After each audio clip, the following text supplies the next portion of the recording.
एक राजा था, एक प्रजा थी।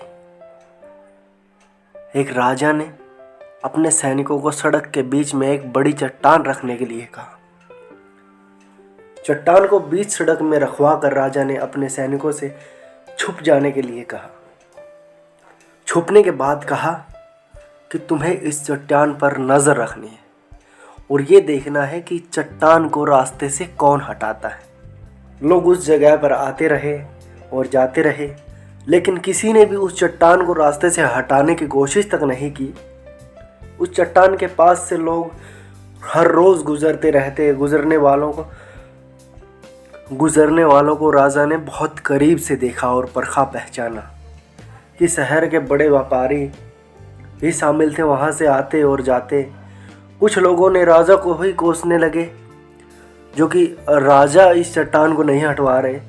राजा को कोसने लगे कि रास्ते से हटवा नहीं सकते इस पत्थर को, कितने दिन से हम देख रहे हैं, हमें गुजरने में परेशानी हो रही है।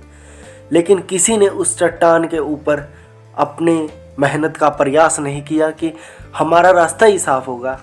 लोग यहाँ से जाते हैं, परेशानी का सामना करते हैं, लेकिन किसी ने इस बात की ओर ध्यान नहीं। काफ़ी दिनों तक ऐसा चलता रहा। एक दिन एक किसान अपनी सब्जियों के साथ उधर से गुजर रहा था। उसने इस चट्टान को रास्ते में पड़ा देखा और सोचा कि सबको इस चट्टान की वजह से कितनी तकलीफ़ों का सामना करना पड़ रहा है। उसने अपनी मजबूत लाठी से उस चट्टान को एक तरफ धकेलने की कोशिश शुरू कर दी। बहुत बार कोशिश करने के बाद, बहुत मशक्क़त के बाद उसने इस काम को करने में सफलता हासिल कर ली। काफ़ी कोशिश की उसने उस चट्टान को सड़क से हटाने के लिए। आखिरकार वह कामयाब हो जाता है इस चट्टान को सड़क से हटाने के लिए। चट्टान रास्ते से हटने के बाद किसान अपनी सब्जियों को उठाकर जाने ही वाला था। अचानक उसकी नज़र एक पोटली पर गिर जाती है। पोटली पर नज़र पड़ते ही किसान देखता है कि ये पोटली इस पत्थर के नीचे रखी हुई थी। उसी जगह ये पोटली रखी हुई थी जहाँ पर चट्टान रखी थी, ठीक उसी के नीचे।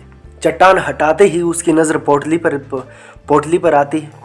पोटली देखते ही वह उस पोटली को खोल कर देखता है। सोने के कई सिक्के थे और उन सिक्कों के साथ राजा का एक संदेश भी था।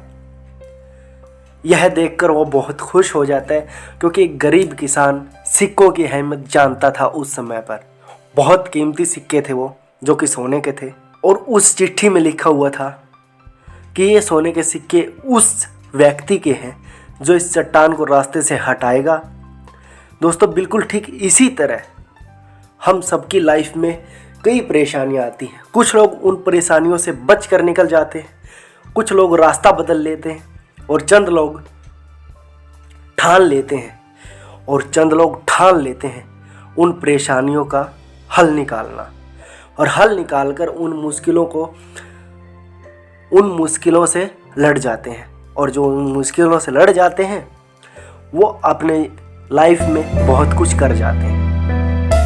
ऐसे ही अवसर हमें रोज़ मिलते हैं और अवसर खोजने से मिलते हैं, और ऐसे भी अचानक से बहुत बार अवसर मिल जाते हैं, लेकिन हम उन अवसरों को पहचान नहीं पाते। मजबूत इरादे और नेक दिल के साथ किए गए किसी भी कोशिश का परिणाम हमेशा अच्छा ही आता है। इसलिए जीवन की परेशानियों से घबराओ मत, बल्कि उन परेशानियों का सामना करो। सामना करने से ऐसा हल निकलेगा कि आपकी ज़िंदगी चमक उठेगी। अगर कहानी पसंद आई तो लाइक, शेयर, कमेंट और चैनल को सब्सक्राइब कर लेना, क्योंकि आप चैनल पर पहली बार आए तो ऐसी ही कहानियाँ आपको आगे भी सुनने के लिए मिलेंगी। और चैनल नया है तो इसलिए सब्सक्राइब करना जरूरी है। Thanks for watching. Love you all of you friends.